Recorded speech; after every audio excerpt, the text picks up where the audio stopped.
Hi, listeners. Welcome to the Grief Out Loud podcast produced by the Dougie Center for Grieving Children. I'm Jana and wanted to give you just a little heads up as you listen to this episode. You'll be hearing references to our old name, which was Dear Dougie. So just so you don't get too confused, you're listening to the right podcast, and we look forward to bringing you even more great content under the Grief Out Loud name. Thanks for joining us.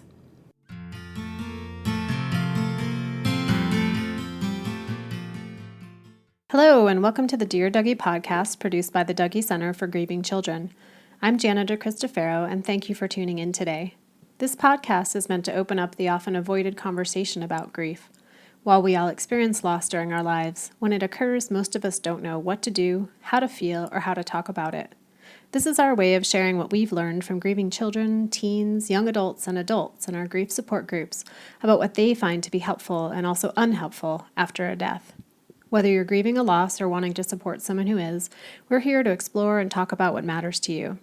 Today's guest is Megan Devine. Welcome, Megan. Thank you. Megan is a licensed counselor who specializes in working with loss, but she's also a writer, speaker, and ponderer of all things related to death and grief.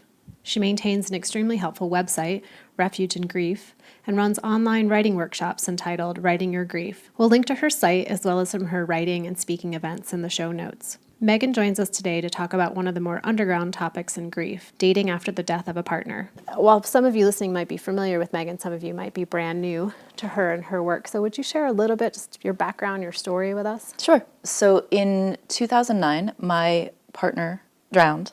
It's been 6.5 years, and I still say that sentence and my voice cracks, which is amazing to me. Because the way that I live with that is so different than it was in the early days.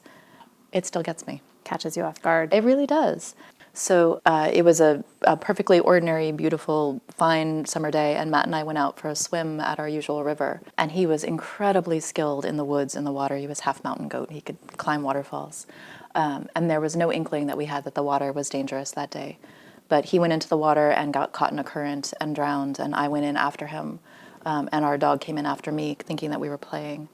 And I got out of the water somehow, and our dog got out of the water, but Matt didn't. And that destroyed me for a very long time. Most of what was available for widowed people was, assuming that you're in your 70s and your 80s, which did not work for me. I was 38 at the time. And online, a lot of what I found, either for older folks or it was really heavily religious, and I am not a heavily religious person, so none of that language really worked for me. And then in the therapy world, a lot of what was out there and continues, unfortunately, to be out there was very clinical and medical, that there's something wrong with you if you're in pain.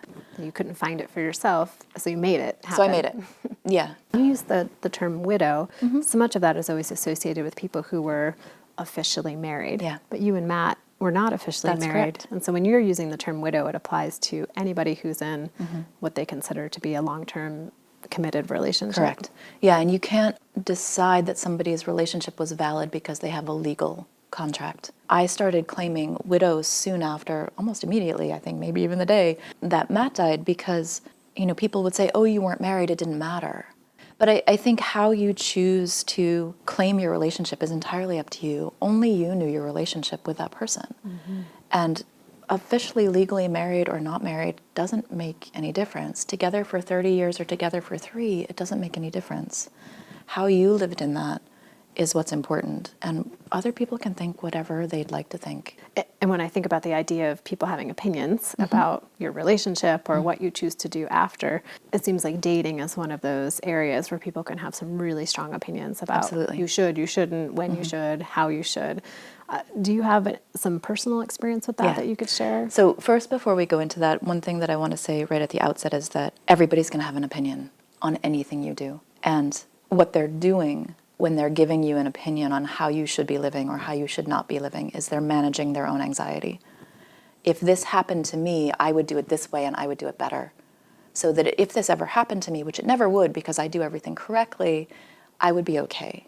I would know what to do. So I'll be of the able opinions, to protect myself. Exactly. Like I would do this better. I would never be as much of a wreck as that person is.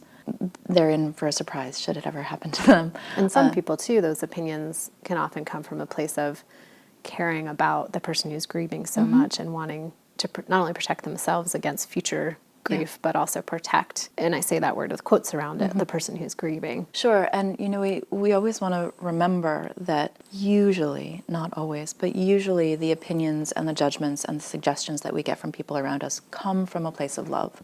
That's true. They don't usually land that way. What they land as is intrusive and correcting, which is not what a grieving person needs. But looping back to that subject of dating, one thing to remember is you can't win. With yourself or with other With people. yourself or with others, right? So if you choose to start dating, some people will think it's too early. If you don't choose to start dating, some people will think that you're taking too long. And that's true with anything, especially after a loss like this. Like, there isn't anything you can do correctly because everyone will have an opinion about how you should or shouldn't be doing it. So we always want to come back to the only opinion that you really want to take to heart is usually your own. How do I feel about this? So Matt died on a Sunday afternoon, and his funeral was a Thursday, and the Thursday after that Sunday. By the day of his funeral, people were walking up to me and saying, "You're so young, and you're so beautiful, and you're so smart, you're going to find somebody else really soon," which was the most deeply offensive thing that anybody could say to me, as though my partner were replaceable, and that everything would be okay if I just found somebody else. That would take all of it away. It would take all of it away, and that's wrong on so many levels. One, people aren't replaceable, and two, that the pain that I was in was a problem that needed to be fixed, and the way to fix that is to plug another human into it. Do you think if you and Matt had young children together, that people would have said something similar to you, given your age? Absolutely. In the work that I do, I talk to a lot of different people with a lot of different family systems and structures, and people with young kids often get that even more than I did, right? Because, your child needs another parent. But if you start dating again with what somebody thinks is too early after your co-parent partner dies, then people can come in with like, it's too early for your children to have another parent. Like, don't you think you're rushing this? So again, we come back to, you can't win. You can't please everybody. So it really does become like, what feels right for me and for my family? Which seems to be the whole thing of grief, right? Is really coming front and center with what matters to me, what do I think, what do I feel, and which is really challenging to do because the feelings can be so intense. Or they can be muted in the I can't really feel anything. And so it's like the Olympics of figuring out what's true for you. Absolutely. And so in the beginning, it really is a priority grid, like what needs to be tended to first. And for some people, dating is like, I didn't start dating probably until year 5 after Matt died. Now, some of that was logistics because around year 3, I started the process of moving cross country. So there was no way I was going to start dating where I was living and then moving. And plus, we lived in a relatively small town. It was just really uncomfortable for me to be around that. And I also tend to be a pretty slow person. In general. In general, I'm a really slow, methodical person. So even though for the first couple of years, people were like, you're, again with you're so young, as though that matters, as though grief were a crisis of confidence. Somebody may be well aware that they're awesome, but that doesn't have anything to do with whether their heart is ready to welcome an additional person into their lives. And I really do think about dating as not replacing anybody, but adding someone. Like opening up another avenue in your heart. Exactly. And that the heart has that capacity. One of the things that's really difficult for widowed folks is thinking like, what's going to happen to my love for my partner if I start dating? Will it get diminished? Will it get replaced? Will it get eradicated? But that piece, I think, can be really essential for the adults looking at, like, so my partner died. What does it mean if I'm interested in somebody else? What does it mean if I bring somebody else into my heart or my family or this system? And it really is adding somebody, an additional person. It seems like a helpful way to look at if you're bringing somebody into your family at some point with children, of letting your children know that having somebody new in their life who might be sort of in that role, the parental role, doesn't mean you don't have love for daddy or mommy. It's your heart is big enough to make space for someone else. And I think that's a great way to talk to kids about it and to talk to ourselves about it, is that love is expansion and love is inclusion. And so, we talk about mom or we talk about papa with everybody, with anybody that we feel like, because they exist. They didn't stop existing because their body stopped existing. And that's not about like whether you have a spiritual belief. It doesn't really matter. The truth is that they exist because you love them. And just the ongoing connection and relationship that That's you right. have And with there that is person. one. And, we want to let kids and ourselves let that relationship evolve however it naturally evolves. Some kids talk about it, some kids don't, but that parent never stops being their parent, right? I talk to a lot of people who are adults now whose a parent died when they were kids, and that absence of that parent as they hit all of these different stages in their life, they get married or they graduate or they move or something comes up and they're like, oh, I wish I had my dad here for this. Even if I didn't know him, here's who I imagine him to be. That's a presence. Right? Imagining what that person might think what or that say. person would do or think, right? And I think, we can also worry as parents, like, they're not going to like some new person in my life, or they're going to forget about their, birth father, or their, this person, important person in their life. And we can't guard against any of that. But what we can do as parents for our kids, for ourselves, is be willing to open those conversations. It's okay to have questions. It's okay to be conflicted. And that idea of staying open too. I've heard some parents, their partner dies, their spouse dies, in the moment of that deep, deep grief. It's some people will find themselves saying like, I'll never date anyone again. This was my soulmate. This was the only one for me, which I think is a totally valid thing to think and feel in the moment. Where the challenge seems to be is when they then promise their child that they will never date anyone. Yeah. So there's a bunch of tricky things in there. So one, when somebody's in early grief, and early grief is not a timeline, so pick your range there. If somebody is saying that was the only person for me, there will never be anybody else, don't correct them. Just let them have that experience. Because that's true and that's real and that's valid and it's true in that moment. And what may or may not happen later is completely irrelevant, right? They're in that pain now and that is what's true for them. So let's acknowledge and support that. And sometimes that remains true. The first couple of years after Matt died, I would actually have dry heaves if I thought about being with somebody else. And what I will always say to people, no matter what they're wondering about, like, is it time to do this or is it time to do this? If it makes you want to vomit, it's not time. That's your litmus test. It's a fantastic litmus test, right? Because your body knows. It's never that it's going to feel good, but it shouldn't make you feel sick. So any of those things, taking off rings, donating somebody's clothes, deciding whether to date again, if it makes you feel like you're going to throw up, then don't do that right now. Which is different than the anxiety, stomach trepidation you might Completely feel different. if you're trying to do something different That's right. or new. That's right. So it's not going to feel good. So we don't want to be waiting for when I'm super excited to date again and it feels awesome, because that will not happen the first few times. It's not going to happen. And if you've made that promise to your kids, because remembering that in those early days, that statement is true. That is a completely true statement. So if you come to your kids and you say, I promise, mama will never be replaced and there will never be another, and if kids come forward and say, like, are you going to date? And you're like, no, I'm never going to do this, I promise. Well, I think that's fine. Because what's going to happen, maybe, if things shift for you and you decide to experiment with dating, you can bring that back to your kids and say, grief changes, doesn't it? Things that are true for us here are true, and then hearts shift. But almost as a modeling to them that their grief will shift and change over the Exactly, years. because the kids did too. You've got this 8-year-old kid who was 5 when their parent died, and they get to be 8 and they're like, I wish I had a mom here to come to my dance recital. Which then sits right next to you, oh my gosh, like, am I trying to replace my mother? That's fascinating and useful territory to be exploring as a family. How do we move with this? How do we shift with this? If you find yourself making a promise because something feels true to you at a certain point in your grief, but then that promise shifts, you talk about it. Yeah, go back to it. Go back to it, right? And also coming back to sort of where we started with, you're not going to make everybody happy. I hear from a lot of folks who are like, I'm not going to date until my kids are out of the house. Well, maybe. I'm not going to tell anybody what choice to make with their family. And at the same time, What's informing that? What's informing that, right? Are you trying to protect them? Like, where are you guarding your heart or guarding the conversation or trying to protect your kids from something? I'm always going to err towards, let's put this out in the open and talk about it, certainly in age-appropriate ways.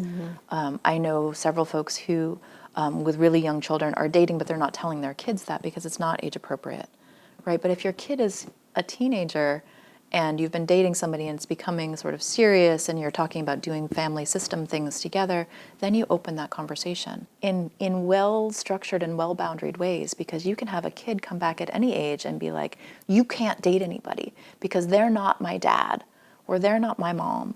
Well, no, they're not. So how are we going to talk about this? Mm-hmm.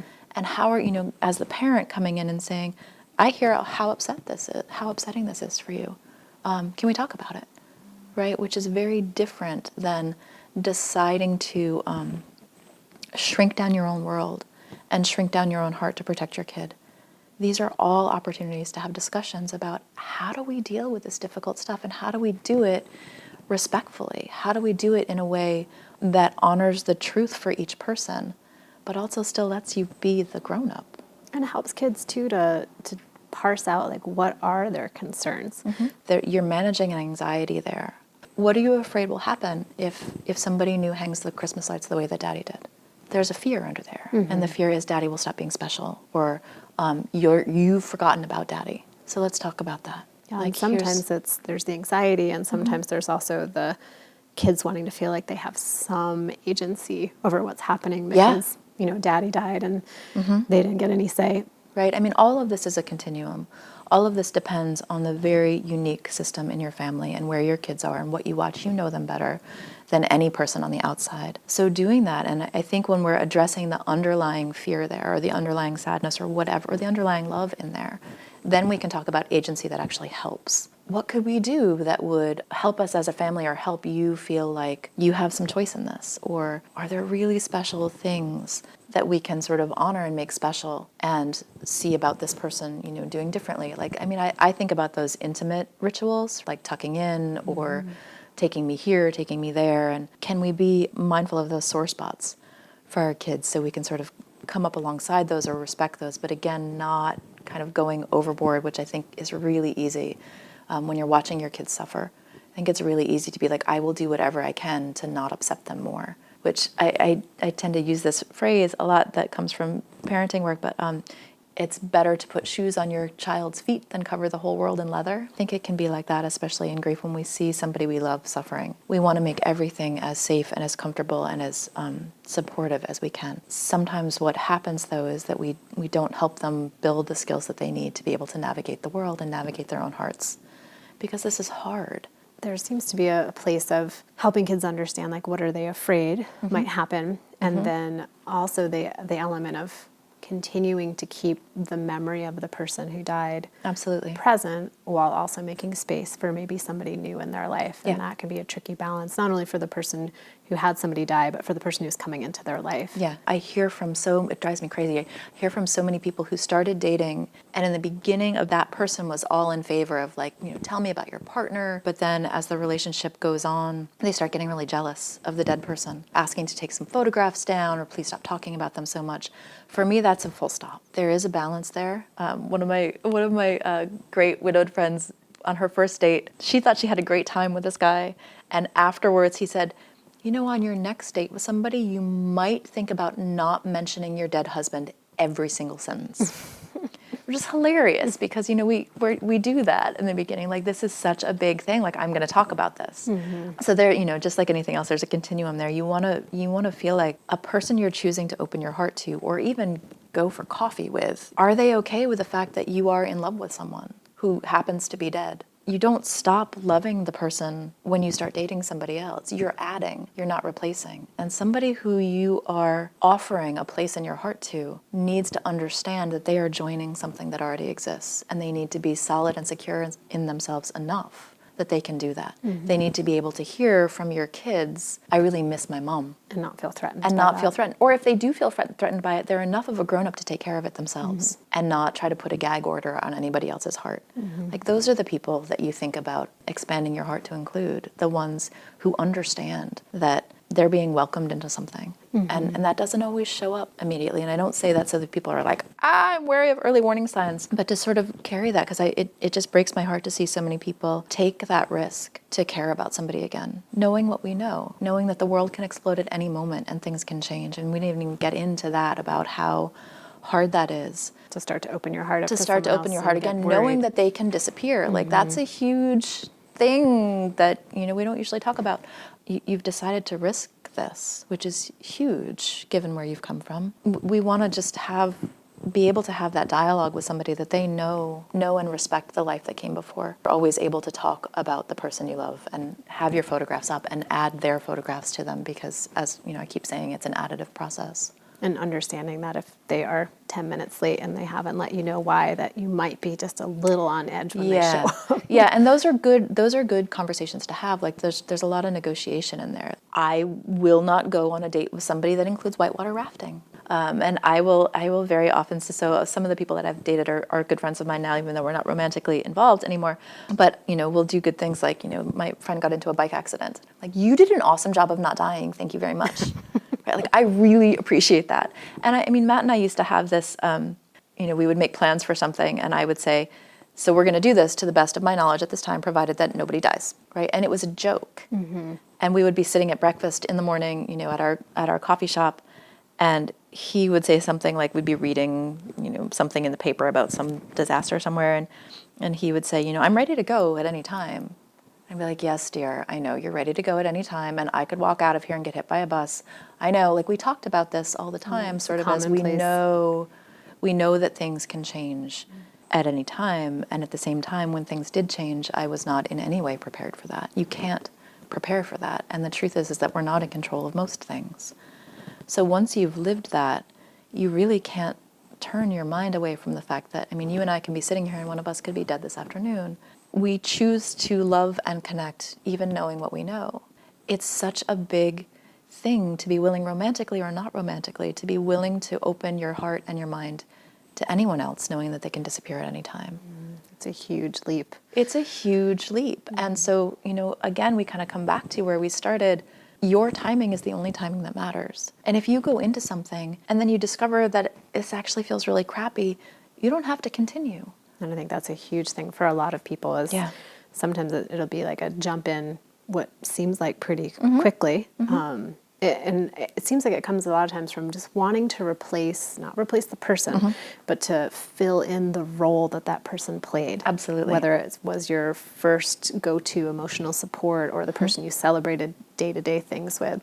It seems to be that like craving for just I need someone to be in that role. And then it's like, oh, wait, I'm so not ready. Sure. If you find yourself in something that is not serving you, then you get out.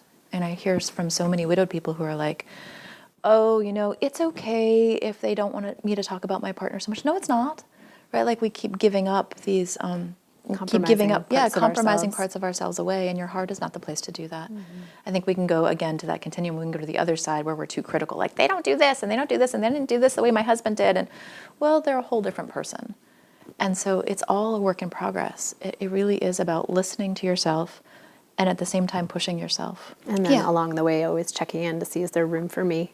Exactly. Is there room for my grief? Is there room for the love I have for this person? Yeah, and knowing that the first time you see somebody and you kind of have even the very briefest of romantic spark shoot through your body, you're not failing. It's involuntary. It's what our systems do.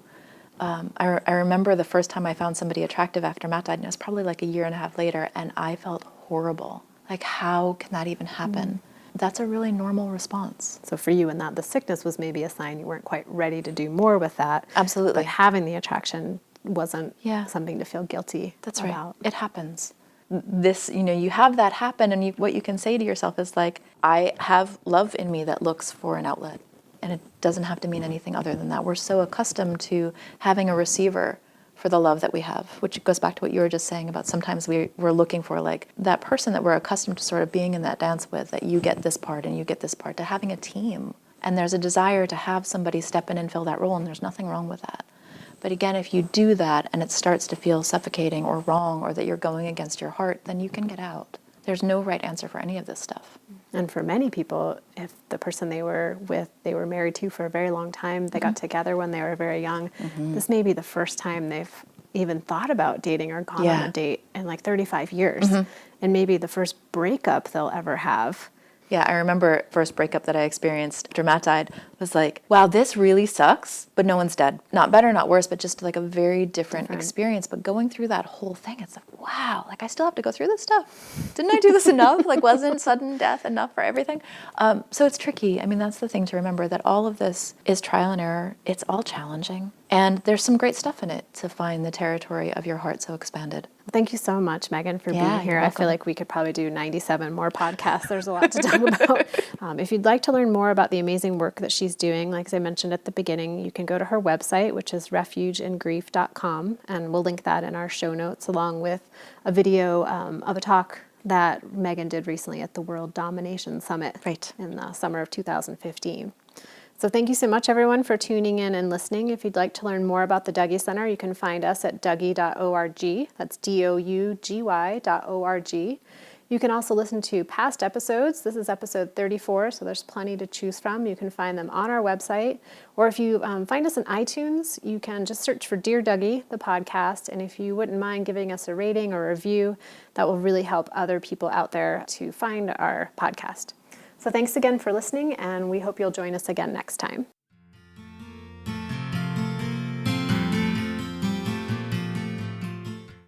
Thanks for listening.